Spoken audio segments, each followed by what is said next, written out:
A paz do Senhor Jesus, amados. Aqui é a missionária Geni e eu estou aqui com mais um devocional Porção do Céu. E a palavra de hoje se encontra no livro de Gênesis, capítulo 16, verso 13, que diz: E ela chamou o nome do Senhor, que com ela falava: Tu és o Deus da vista, porque disse: Não olhei eu também para aquele que me vê? E essa palavra, ela vai falar acerca de Abraão e de Sara, que receberam uma promessa do Senhor de que teriam um filho.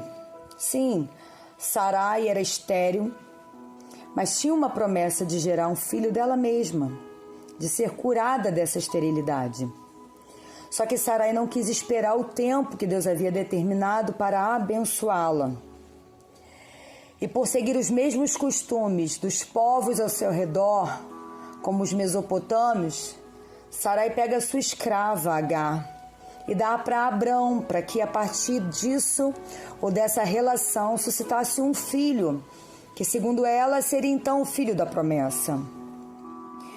Mas a Bíblia diz que o Senhor já havia falado e repetido que daria um filho deles mesmos, que não precisaria utilizar de nenhuma artimanha, de nenhum jeitinho, de nenhuma outra forma, mas que ela geraria um filho. Agar, de escrava, passa a ser concubina. De concubina, passa a ser mãe do herdeiro do patriarca Abrão. Passa a ser mãe do filho primogênito de Abrão. E o que ela faz? Depois que ela alcança essa posição, ela agora começa a desprezar a sua senhora, a Sarai.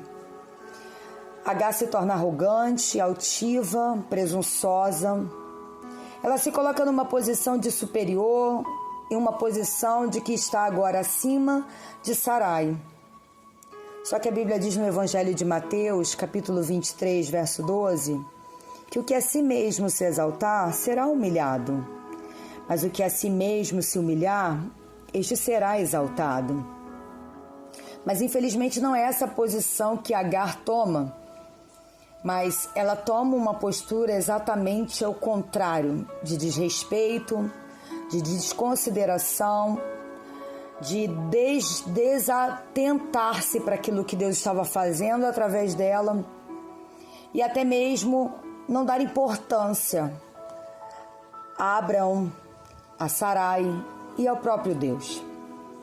Amados, Deus não nos dá nada para que a nossa atitude seja como essa de Agar. Mais importante que receber as bênçãos de Deus é mantê-las debaixo dos mesmos sentimentos e posição a qual nós a alcançamos. Ou seja, se manter uma pessoa humilde, uma pessoa obediente, uma pessoa submissa, uma pessoa generosa. Porque isso agrada ao Senhor, isso honra e glorifica o nome do Senhor. Mas a vida e a atitude de Agar vai nos ensinar algumas coisas. E todo aquele desprezo, todo aquele problema que Agar agora vai criar, vai se voltar contra ela mesma. Então Agar foge para o deserto junto com Ismael, porque não suportou toda aquela situação, toda aquela pressão na casa de Sarai. A Bíblia diz que o anjo do Senhor, ele vai se apresentar para Agar no deserto, porque Deus é um Deus misericordioso, que mesmo que estejamos num momento de ignorância, ainda que estejamos num momento de erro, Ele ainda está ali trabalhando em favor de nos fazer voltar à posição correta. E a Bíblia diz que o anjo do Senhor, ele se apresenta para Agar. E ele diz para que Agar volte e se humilhe debaixo das mãos da sua senhora. Sim, voltar. O filho pródigo voltou. Ele entendeu que ele precisava voltar. Ele entendeu que não havia outro recurso, uma outra maneira a não ser voltar. E essa é a parte mais difícil para nós, porque nós teremos que vencer o orgulho. Sim, o orgulho próprio. Deixar diante de Deus aquele sentimento de injustiça. Teremos que abrir o coração e perdoar. se submeter novamente. Mas é isso que a palavra do Senhor vai nos dizer em Apocalipse, capítulo 2, verso 5. Lembra-te, pois, de onde caíste, e arrepende-te, e pratica as primeiras obras. E Agar voltou.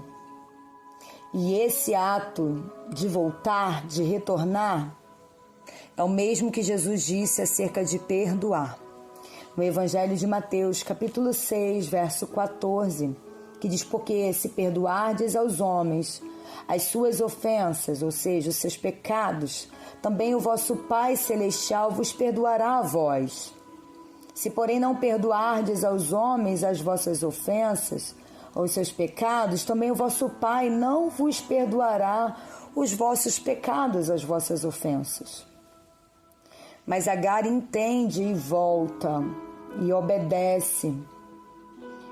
Sim, porque Agar entendeu que a consequência dessa obediência seria o cumprimento da promessa que o anjo havia feito a ela e a Ismael.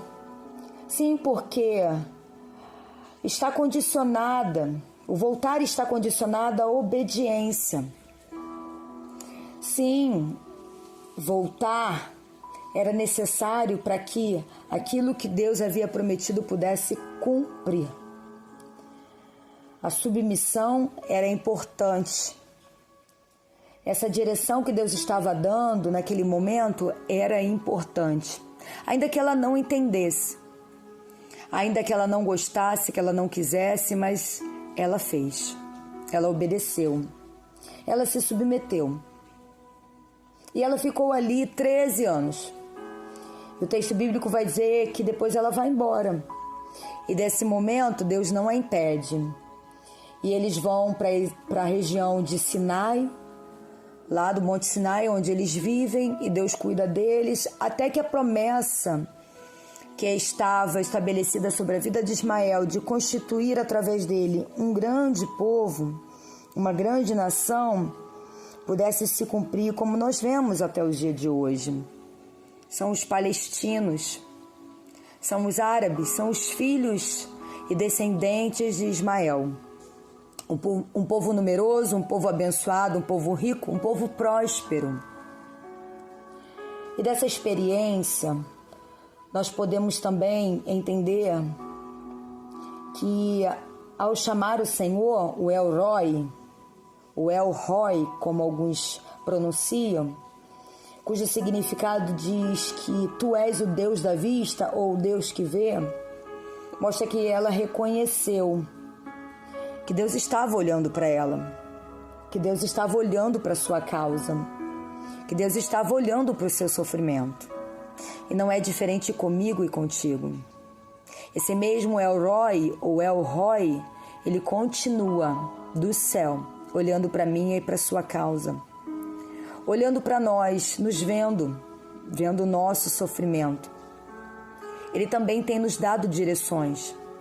Talvez hoje na sua vida a palavra seja volta, retorna, volta a se submeter, volta a obedecer àquela pessoa que Deus estabeleceu sobre você.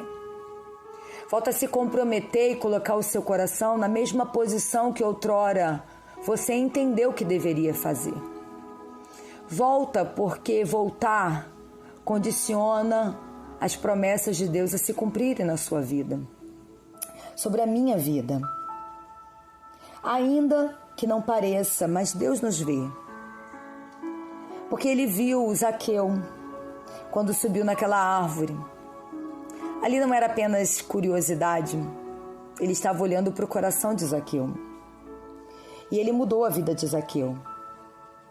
O Deus que vê a intenção do nosso coração, além da aparência, é o Deus que trabalha em favor de responder aos nossos anseios, às nossas causas, às nossas necessidades.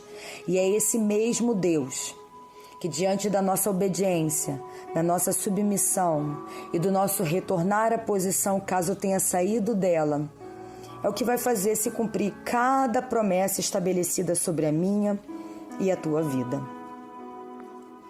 O El Roi, ele está olhando para você. O El Roi está olhando para mim. Ele continua nos vendo. Fica com essa palavra no seu coração. O meu desejo é que você seja imensamente abençoada pelo El Roi nesse dia. Até a próxima mensagem devocional Porção do Céu.